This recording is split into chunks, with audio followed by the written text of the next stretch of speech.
देखो, radio active equilibrium में एक तो says the relative activities of radioactive parents and its radioactive product, जो commonly referred to as a daughter, can be determined from the equation for the number of atoms for second member of series by multiplying both side by lambda 2 with the following result. Okay, fine. Basically ये बता रहा है कि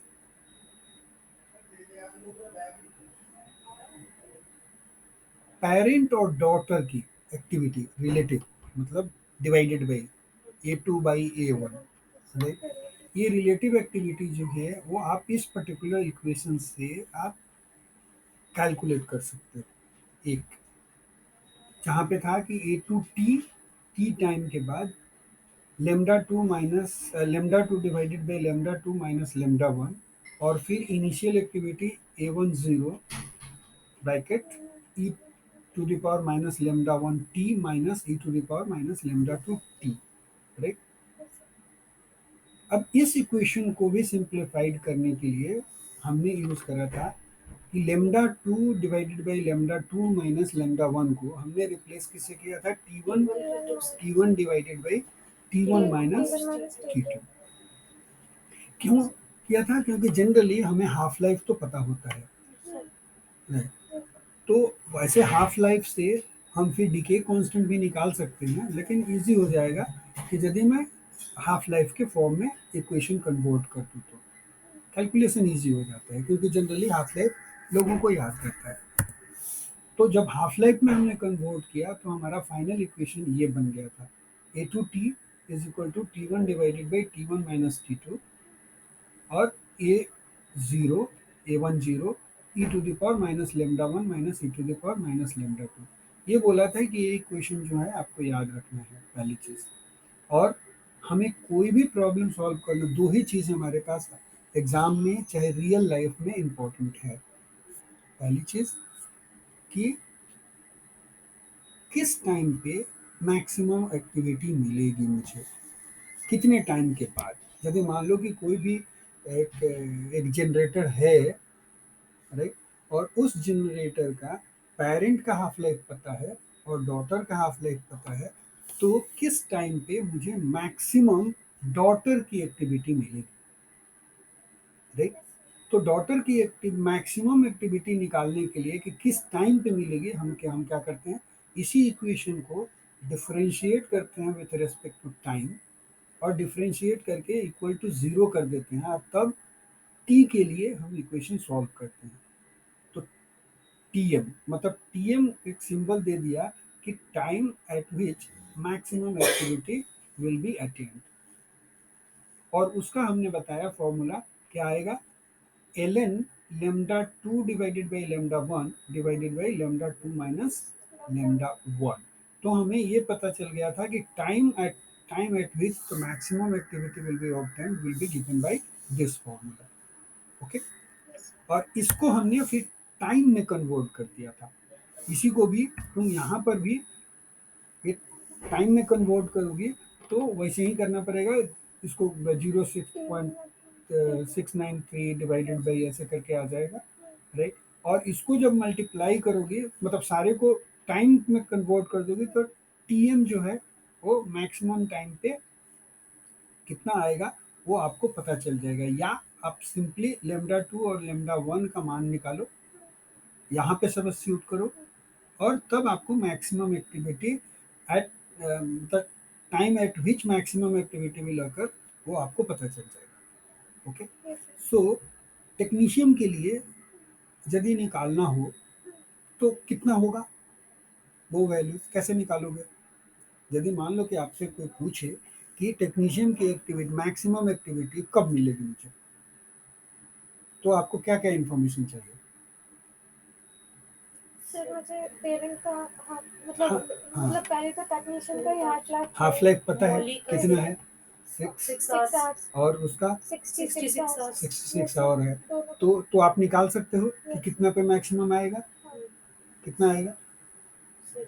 इसको solve करना पड़ेगा ना, करो। Log in. आप समझ रहे?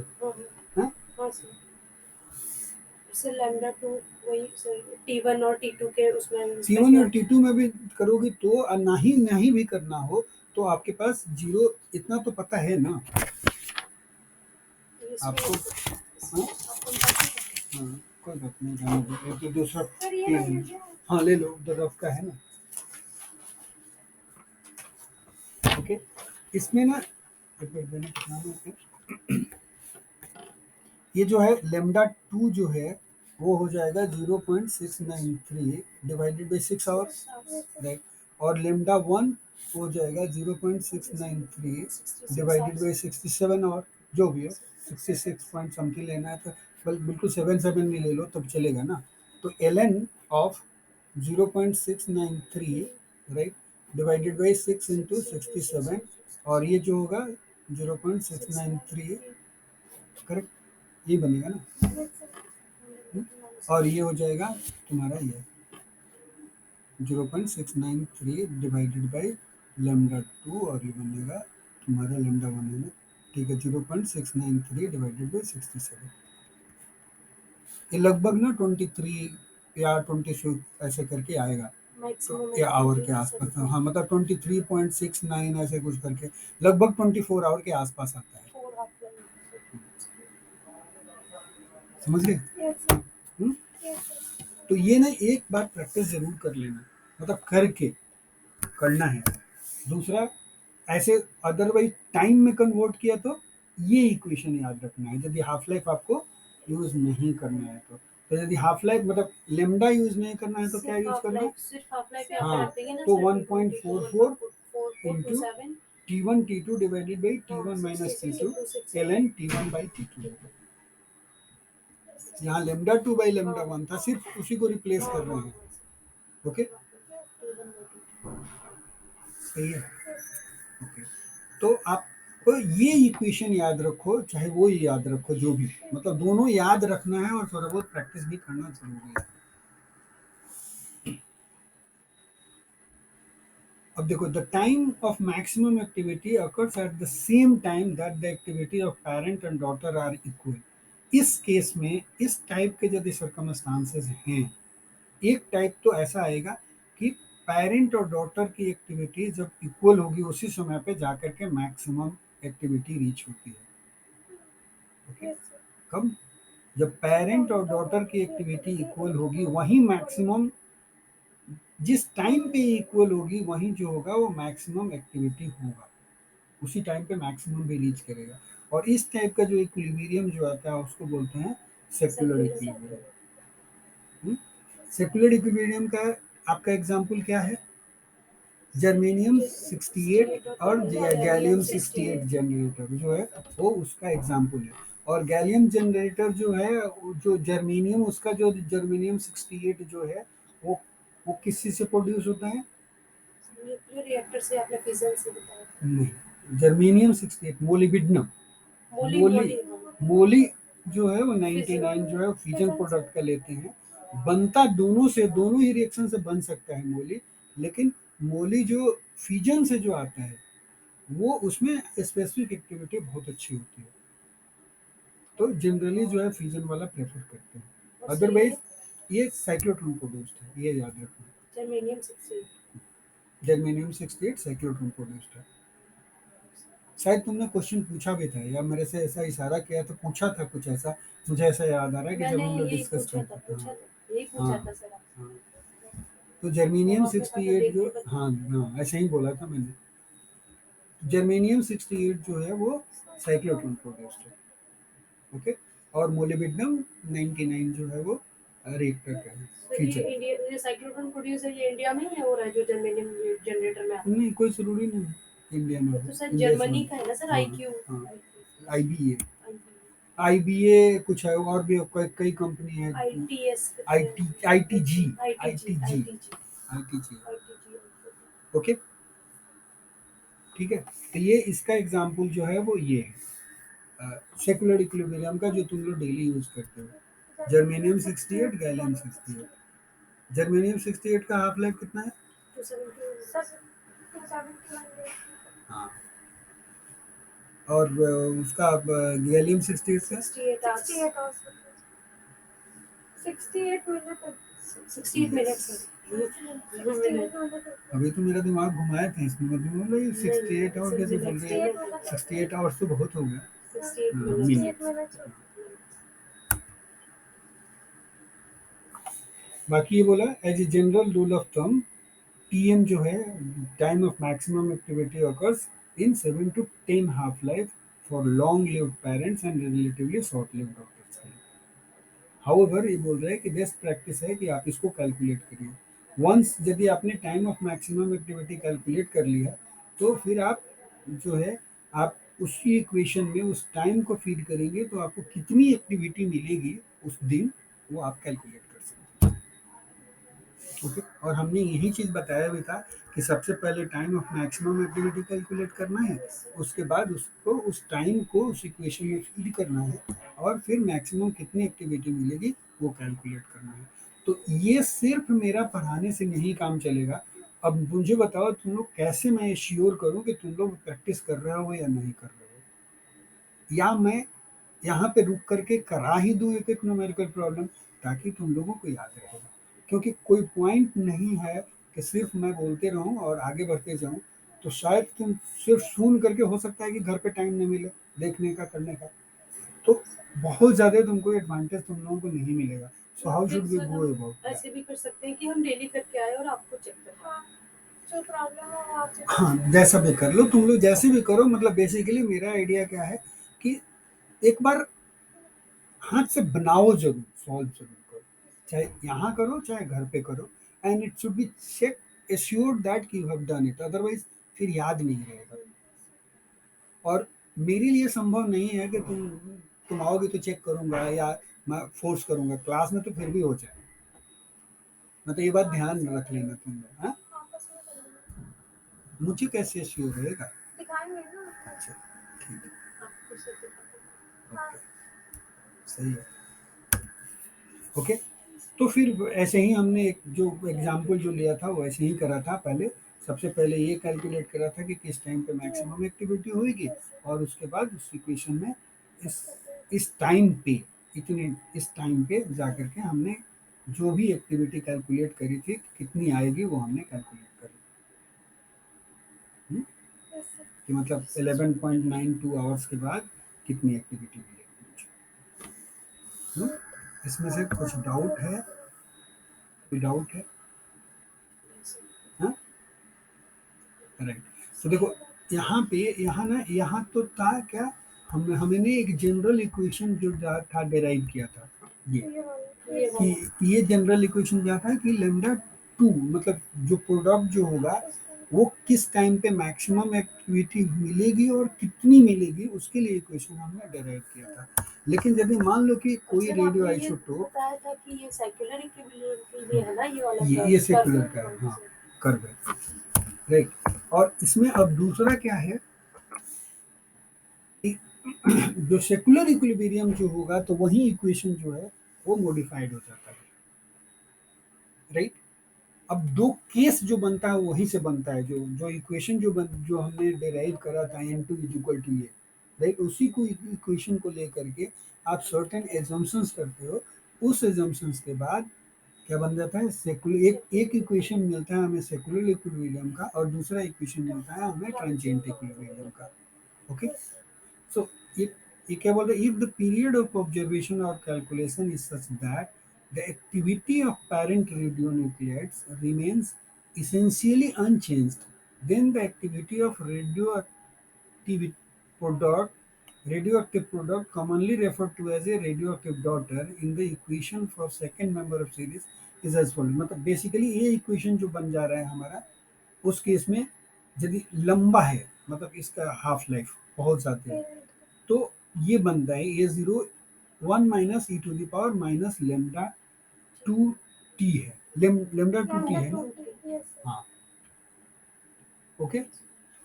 मतलब देखो यहाँ पे ए जीरो तो था ही जो वहां से प्रोडक्ट से बना था, और ये इसका ग्रोथ का बनाया, एटी जो है वो प्रोडक्ट की एक्टिविटी है ना, तो प्रोडक्ट की एक्टिविटी जो है जिस रेट से ग्रो करेगी, जहाँ पे जाके मैक्सिमम होगी, वहीं पे जा करके वो मैक्सिमम बनेगा। इसीलिए देखो यहाँ पे तुम देखोगे यदि इस क्वेश्चन को, इसको देखोगे तो ये ग्रो कर रहा है, देख रहे हो, ये ग्रो कर रहा है, राइट, ये ग्रोथ वाला इक्वेशन था वो, और ये जो है वो डिके हो रहा है, डिके बहुत स्लो हो रहा है, ग्रोथ फास्ट हो जा रहा है। फास्ट है। तो यहाँ पे जाकर के मैक्सिमम बना था हमारा। तो एक्चुअल में जो प्रोडक्ट की एक्टिविटी जो बनेगी वो ग्रोथ का ही इक्वेशन होता है। इसीलिए सेक्युलर इक्विलिब्रियम का इक्वेशन जो है वो इस टाइप का बनता है, और इसी टाइप का इक्वेशन जो है वो साइक्लोट्रॉन के लिए भी बनेगा, जो हम लोगों ने ऑलरेडी बना के दिखाए थे NaCl करके, लाइक वो वाला इक्वेशन जो था, करेक्ट। और ए रिएक्टर वाले में भी क्या था, A0 की जगह पे फाई सिग्मा और n था, वो ग्रोथ वाला ही था। ओके, तो तीनों तीनों में सिमिलरिटीज है, याद रखना। सेकुलर इक्विलिब्रियम का इक्वेशन इसी टाइप का है, जो रिएक्टर में जो जो हम न्यूट्रॉन से बम्बार्ड कर रहे हैं और जो रेडियो एक्टिविटी प्रोड्यूस कर रहे हैं उसका भी इक्वेशन इसी टाइप का है। साइक्लोट्रॉन में भी जो प्रोडक्शन कर रहे हैं उसका भी इक्वेशन वही है, सिर्फ क्या चेंजेस है, A0 का। यहाँ पे A0 का वैल्यू डॉटर का है जो डीके होकर के आया है, राइट।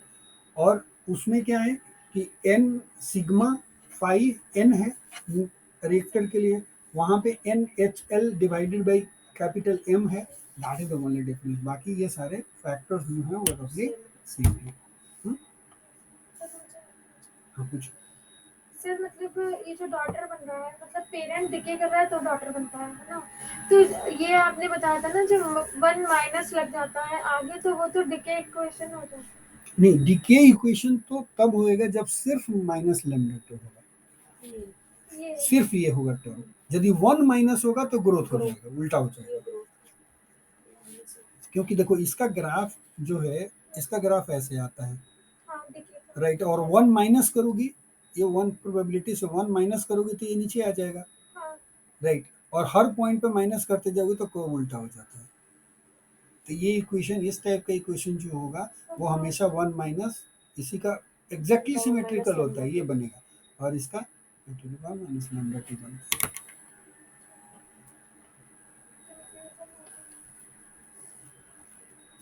ठीक है, यही बोला कि it should be noted that this is accurate only if the parent is much longer lived than the product.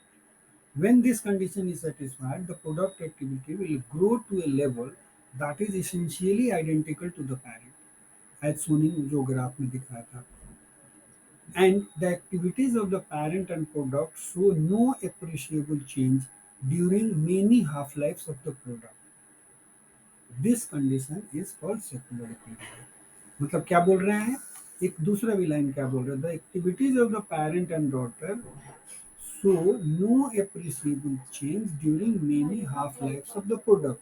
मतलब जब वो इक्विलिब्रियम कंडीशन जब मैक्सिमम जब रीच कर जाता है तो उसके बाद लगभग कांस्टेंट चलता है, दोनों की एक्टिविटी बराबर चलती है और कई हाफ लाइफ तक वो बराबर चलती है।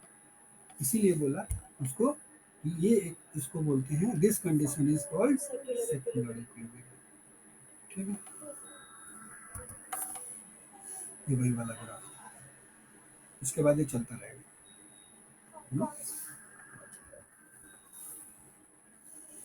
Example, the buildup of yttrium 90 from transformation of strontium 90 is a good example of secular equilibrium।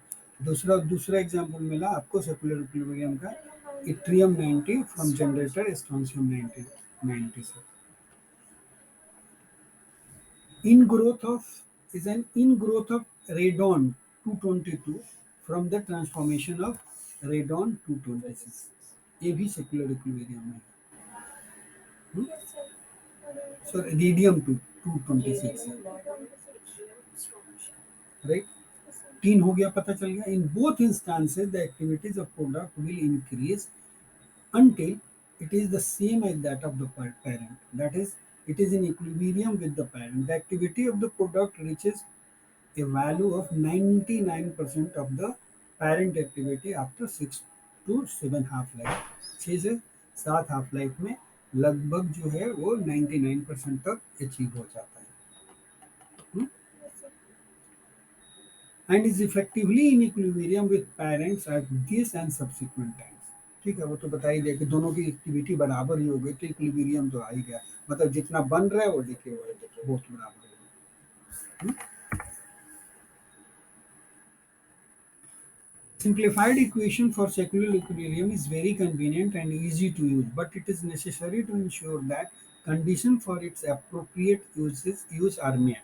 If any uncertainty exists, then general solution for second member of series will always give the correct result for radioactive parents undergoing transformation to a radioactive product.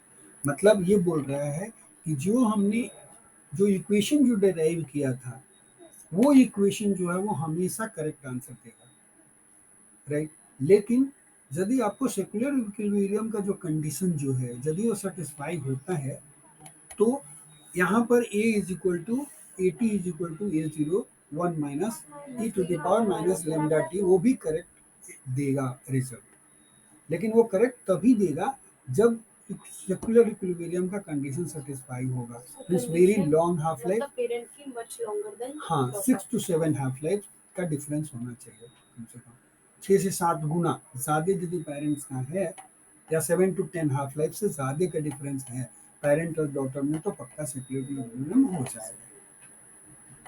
Okay, it says okay, और जो and होएगा तो वहां पे जाकर के वो फिर कांस्टेंट हो ही जाएगा, correct.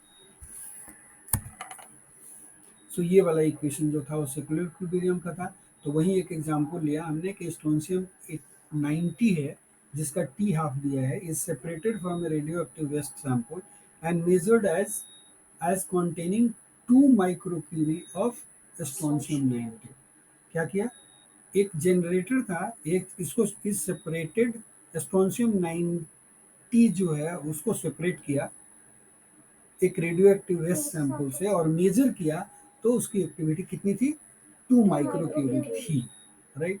If measured again 10 days later, 10 दिन के बाद फिर मेजर किया, हाउ मच एक्टिविटी पूछा है, इट्रियम 90 की will be there in the sample, yttrium 90 का कितना होगा।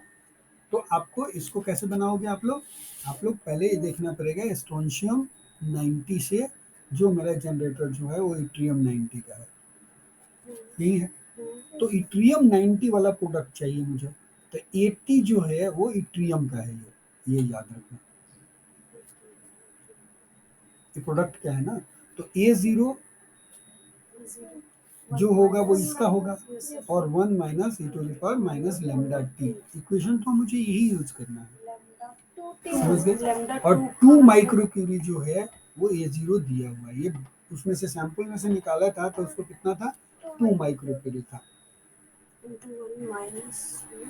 अब 1 minus e to the power minus lambda t, yttrium, हाँ इट्रियम का 2.67 डेज, तो ये लेमडा निकालोगे पहले, हाँ सर, लेमडा निकालने के लिए क्या करोगे तुम, 0.693 हाँ on half life. Half life, तो इसका हाफ लाइफ कितना है, 2.67 डेज, डेज, तो सर ये जो डेज में है ये और 10 दिन के बाद चाहिए, कितना दिन के बाद चाहिए, 10 दिन, तो ये टी का वैल्यू जो होगा वो 10 डेज होगा, तो फिर हम इसको भी डेज में ही रहने देंगे। हाँ, और नहीं तो यदि मान लो कि जो टाइम जो होगा जिस यूनिट में होगा उसी यूनिट में इसको भी convert, a condition called transient equilibrium results between a radioactive parents and radioactive product if the parent is longer lived than product, मतलब ये बोल रहे हैं कि उसका हाफ लाइफ जो है, हाफ लाइफ इसका ज्यादा है पेरेंट का, राइट। देखो पेरेंट डिके कांस्टेंट और हाफ लाइफ में इनवर्स का रिलेशनशिप है,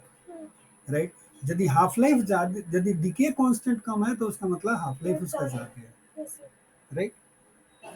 तो हाफ लाइफ ज्यादा है मतलब वो लॉन्गर लिव्ड है, तो ये लॉन्गर लिव्ड है, बट क्वेश्चन लगा रहा, but the half life of parent is such that it's activity diminishes appreciably during the period of considerations, means if no product activity exists at t is equal to 0, the activity of the product is given by, मतलब क्या बोल रहे, if no product activity exist at t is equal to 0, मतलब जब से आपने measurement शुरू करा था टी इज इक्वल टू 0 पे, उस समय पे क्या बोल रहे हैं, प्रोडक्ट की एक्टिविटी कुछ नहीं। नहीं थी, कुछ भी नहीं थी, it was zero, product was zero, right. समझ गए, जो था वो पेरेंट की एक्टिविटी थी। अब पेरेंट की एक्टिविटी डिके होनी शुरू हो गई और ये ग्रो होना शुरू होगा।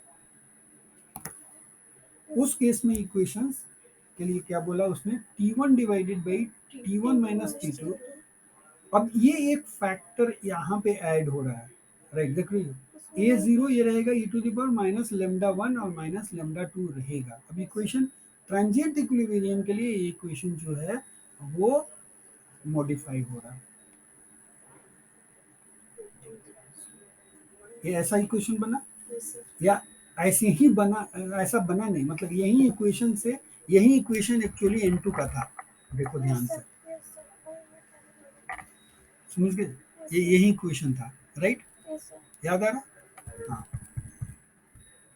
अब बोला कि for a values of 6 to 7 half life और so e to the power minus lambda 2 जो है, मतलब 6 से 7, मतलब यदि टाइम पीरियड ऐसा है कि 6-7 घंटे, 6 to 7 हाफ लाइफ के बाद का टाइम ले रहे हो, मतलब वो टाइम लिया ना इतने देर के बाद, यदि आप मेजर करोगे तो इसकी activity e to the power minus lambda 2 जो होगा it becomes negligible compare to e to the power minus lambda 1 t के। समझ गए क्या?